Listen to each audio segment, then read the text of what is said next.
continuando com a leitura da síntese do livro do judeu Arthur Koestler, que nos traz o esclarecimento a respeito de Israel ser uma religião e não um povo. Vamos na terceira parte e finalizar essa leitura desse livro, que eu achei bastante e continuo achando bastante interessante. Diz assim, ao final do livro: com uma oferta tão sedutora e com todas as outras opções efetivamente eliminadas, a Grã-Bretanha tinha pouca escolha a não ser aceitar. No entanto, uma outra proposta surgiu, muito mais atraente para o ego britânico, o que permitiria uma vitória até agora impossível, enquanto a Alemanha tentava acabar com a guerra de uma maneira mais equitativa. Os sionistas alemães, representando os sionistas da Europa Oriental, se aproximaram do gabinete britânico de guerra e ofereceram-lhe uma alternativa: simplesmente fingir que a guerra nunca tivera acontecido. Neste ponto, seria bom definirmos sionista. Esses eram e são os judeus dominantes, cuja finalidade era a criação de uma pátria judaica. Uma preposição que a maioria dos judeus naquela época não endosava. O dicionário Weber define sionismo como um movimento internacional originário para o estabelecimento de uma comunidade religiosa ou nacional judaica na Palestina e, mais tarde, para dar apoio ao moderno Israel. No momento em que as Nações Unidas decretaram a legitimidade do Estado de Israel, em 14 de maio de 1948, uma das mais conservadoras seitas judaicas, o Hassidim, se opôs fortemente à criação de um Estado secular em Israel, alegando que isto não deveria acontecer antes da vinda do Messias. A proposta feita aos britânicos, próximo ao momento da vitória da Alemanha, constituiu deles convencer os Estados Unidos a se aliar à guerra ao lado da Grã-Bretanha e assim assegurar a vitória do aliado. Isto foi imposto aos britânicos após a derrota da Alemanha, concordando em manter uma grande parte da Palestina, Israel, como uma pátria judaica. Tenha em mente que este plano cabal foi elaborado por aqueles que não tinham nenhuma ligação ancestral, seja qual for, para com as tribos do antigo Israel, e, portanto, nenhum direito de ressoar qualquer clamor àquela região remota. Ainda hoje é assim. Eles ficam lá batendo no peito, dizendo que eles são judeus, que a terra são deles. A terra não são deles. Eles vieram de um lugar de mais de 800 quilômetros de distância. Friedman faz a seguinte observação de que a Inglaterra não tinha mais direito de prometer Palestina para os judeus. Por que senão? Os Estados Unidos teriam que prometer o Japão para a Irlanda. Mas é justamente isso que eles fizeram. Esta promessa resultou na elaboração de um pequeno documento histórico intitulado Declaração Balfour. O seguinte é o texto, em sua íntegra, deste curto e conciso documento histórico. Diz assim: Escritório para Assuntos Estrangeiros, 2 de novembro de 1917. Caro Lord Rothschild, tenho muito prazer em transmitir, em nome do governo de Sua Majestade, a seguinte declaração de simpatia com as aspirações judaicas sionistas que foram apresentadas e aprovadas por vosso gabinete. Sua Majestade, no governo com vista a favorecer a criação na Palestina de um lar nacional para o povo judeu e usar seus melhores esforços para facilitar a consecução deste objetivo, sendo claramente entendido que nada será feito que possa prejudicar os civis e religiosos direitos das comunidades não judias na Palestina, ou os direitos e estatutos políticos que beneficiem os judeus em qualquer outro país. Ficarei muito grato se levar essa declaração ao conhecimento da Federação Sionista.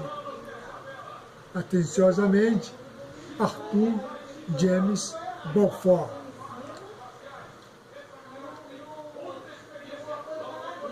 Ele coloca aqui, nota a frase, que é também o segundo parágrafo, afirma que nada deve ser feito que possa prejudicar os direitos civis e religiosos das comunidades não judaicas na Palestina.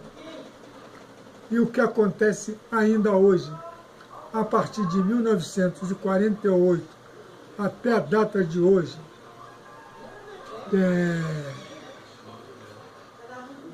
26/4/2019, ainda hoje é desrespeitado todo o direito do povo palestino que mora ali naquela região. Ainda hoje é desrespeitado. Aliás, nunca foi respeitado.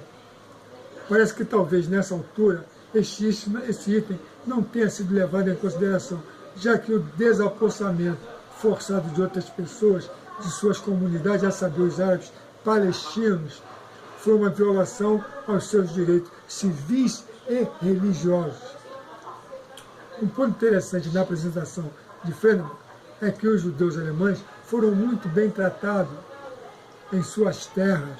Muitos deles tinham fugido de perseguições por parte da Rússia e outros países da Europa Oriental.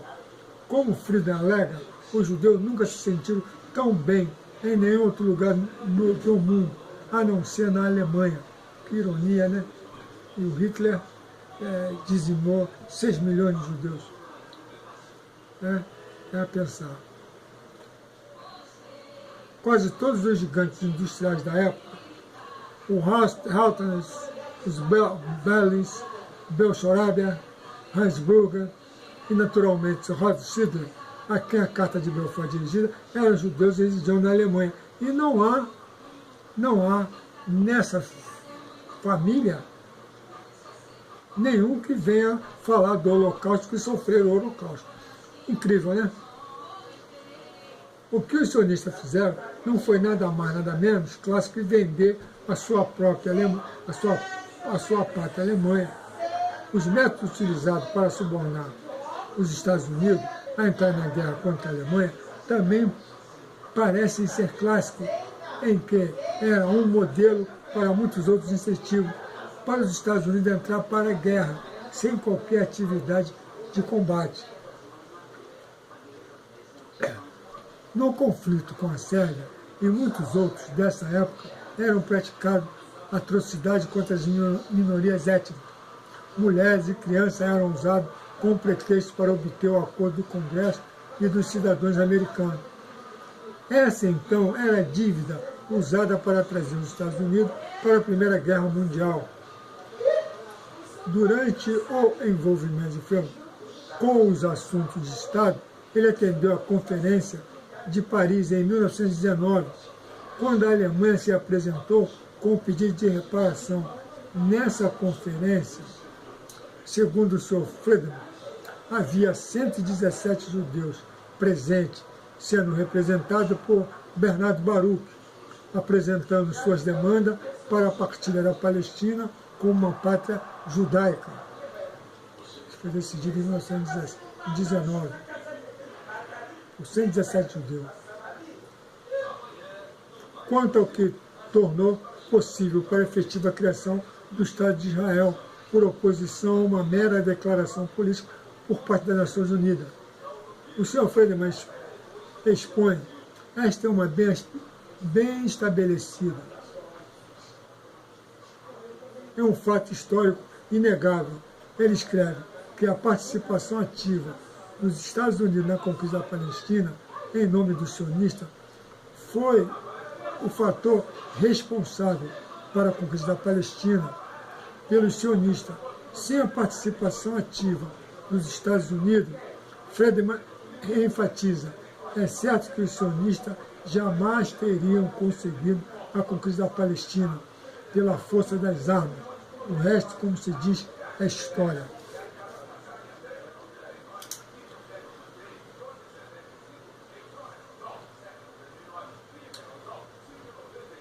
Kostler, ele, próprio um judeu askenazi, expressou este sentimento em uma aparente decepção com a história de seu próprio povo e de sua religião e, essencialmente, o efeito deletério que teve sobre o mundo. Para um não-judeu, como este escritor, quanto ao seu trabalho, eu uso de forma formal, incorporado de forma a ilustrar que profecias bíblicas relativas aos males de Gog e Magog claramente aponta para os talmúdicos kanzarianos, corre o risco de sofrer acusações antissemitas.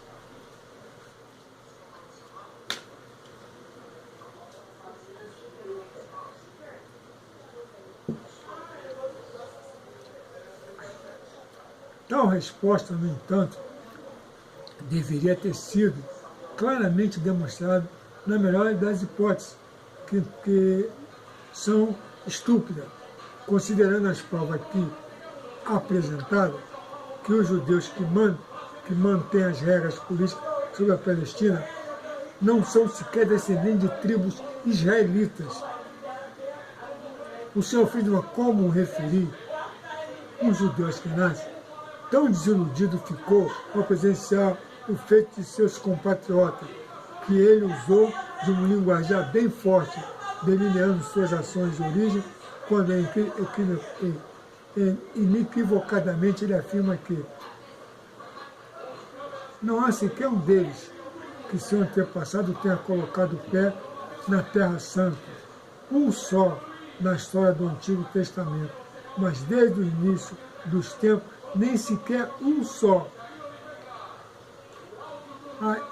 E ainda por cima, suplicam os cristãos para apoiar as insurreições armadas na Palestina, dizendo, vocês querem ajudar a repatriar o povo escolhido para a sua terra prometida, seu lar ancestral? Não é verdade. É o seu dever cristão. Oferecemos a vocês um dos nossos melhores rapazes como Senhor e Salvador, no caso de Jesus. Vocês vão à igreja aos domingos, se ajoelham e adoram um judeu. E nós somos judeus, mas eles são kanzar, pagãos, que se converteram, o mesmo que os irlandeses fizeram. É tão ridículo chamar-lhes o povo da Terra Santa, seria como chamar 54 milhões de chineses, 54 milhões de chineses muçulmanos, de árabes.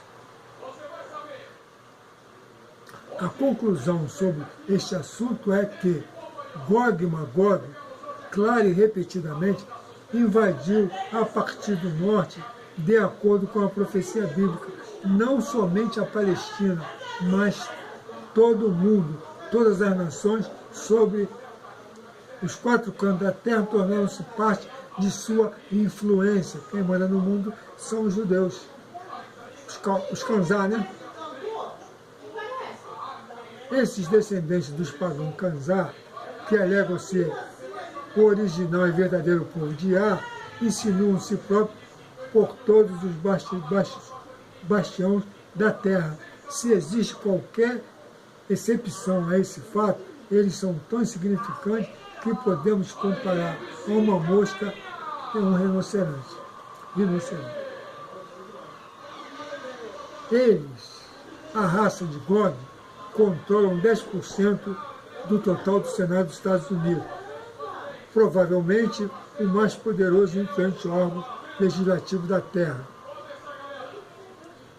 Eles habitualmente controlam a administração e o Departamento de Defesa americano.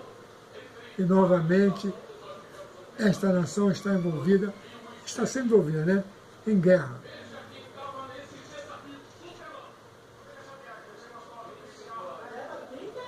Esta engenhosa, extremamente talentosa raça colocaram oráculos espetaculares sobre o nariz dos políticos e dos cristãos, para dar a eles a sensação de que esses conflitos são justificados. Este escritor passou algum tempo em Israel, assistindo pessoalmente às injustiças perpetradas por pessoas que não tinham nenhuma reivindicação legítima da terra. O espírito de God disse que iria utilizar as armas da América para realizar seus objetivos, e agora vemos isso claramente por toda a parte, uma vez que eles derramaram o sangue de quem querem, na hora que desejam, para realizarem aquilo que desejam, inclusive o de insinuar o holocausto, sacrifício de mais de 6 milhões dos seus próprios conterrâneos, para que o mundo inteiro possa acreditar que eles precisam de uma pátria, ou menor, tinha que ser Israel. Mas isso já é uma outra longa história. Quem sabe um mito. Sim, Gog e Magog tem invadido o mundo inteiro. E o que é ainda mais surpreendente é que isso aconteceu não só com a bênção dos profetas do cristianismo, mas também com o seu apoio financeiro e encorajamento litúrgico. Eles verdadeiramente cavaram a sua própria sepultura eclesiástica. Eis que vem e se cumprirá, dizia. Esse é o dia de que tenho falado. Ezequiel 39, 8.